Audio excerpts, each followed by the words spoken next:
محترم ناظرین، آج کی اس ویڈیو میں ہم ایک ایسا واقعہ بیان کرنے جا رہے ہیں جسے سن کر آپ حیرت میں پڑ جائیں گے اور آپ کا ایمان تازہ ہو جائے گا، اور ایسا بھی ہو سکتا ہے کہ اس واقعہ کو سننے کے بعد آپ اپنے خود کو بھی بدل ڈالیں گے انشاءاللہ۔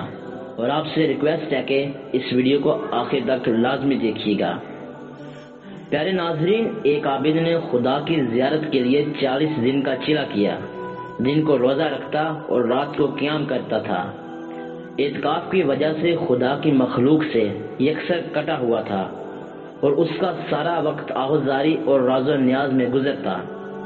36ویں رات اس عابد نے ایک آواز سنی، شام کو تانبے کے بازار میں فلاں تانبا ساز کی دکان پر جاؤ اور اپنی مراد کو پالو۔ عابد وقت مقررہ سے پہلے پہنچ گیا اور مارکیٹ کی گلیوں میں تانبا ساز کی دکان کو ڈھونڈنے لگا۔ وہ کہتا ہے، میں نے ایک بوڑھی عورت کو دیکھا جو تانبے کی دیگچی پکڑے ہوئے تھی اور اسے ہر تانبا ساز کو دکھا رہی تھی، اسے وہ بیچنا چاہتی تھی۔ وہ جس تانبا ساز کو دیگچی دکھاتی وہ اسے تول کر کہتا 4 ریال ملیں گے۔ بڑھیا کہتی 6 ریال میں بیچوں گی۔ کوئی تانبا ساز اسے 4 ریال سے زیادہ دینے کو تیار نہ تھا۔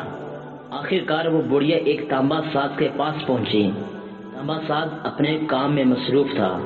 بڑھیا نے کہا، میں یہ برتن بیچنے کے لیے لائی ہوں اور اسے 6 ریال میں بیچوں گی، کیا آپ 6 ریال دیں گے؟ تانبا ساز نے پوچھا، صرف 6 ریال میں ہی کیوں؟ بڑھیا نے دل کی بات بتاتے ہوئے کہا، میرا بیٹا بیمار ہے، حکیم نے اس کے لیے نسخہ لکھا ہے جس کی قیمت 6 ریال ہے۔ تانبا ساز نے دیگچی لے کر کہا، اماں یہ دیگچی بہت عمدہ اور قیمتی ہے، اگر آپ بیچنا ہی چاہتی ہیں تو میں اسے 25 ریال میں خریدوں گا۔ بوڑھی عورت نے کہا، کیا تم میرا مذاق اڑا رہے ہو؟ کہا، ہرگز نہیں، میں واقعہ 25 ریال دوں گا۔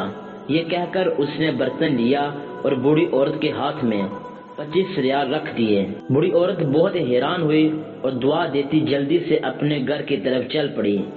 عابد کہتا ہے، میں یہ سارا ماجرا دیکھ رہا تھا۔ جب وہ بڑھیا چلی گئی تو میں نے تانبا دکان والے سے کہا، چچا لگتا ہے آپ کو کاروبار نہیں آتا۔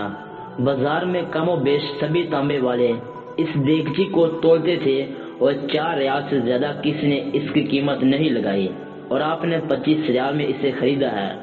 بوڑھے تانبا ساز نے کہا، میں نے برتن نہیں خریدا، میں نے اس کے بچے کا نسخہ خریدنے کے لیے اسے پیسے دیے ہیں۔ میں نے 1 ہفتے تک اس کے بیمار بچے کی دیکھ بھال کے لیے پیسے دیے ہیں۔ میں نے اسے اس لیے یہ قیمت دی کہ گھر کے باقی سامان بیچنے کی نوبت نہ آئے۔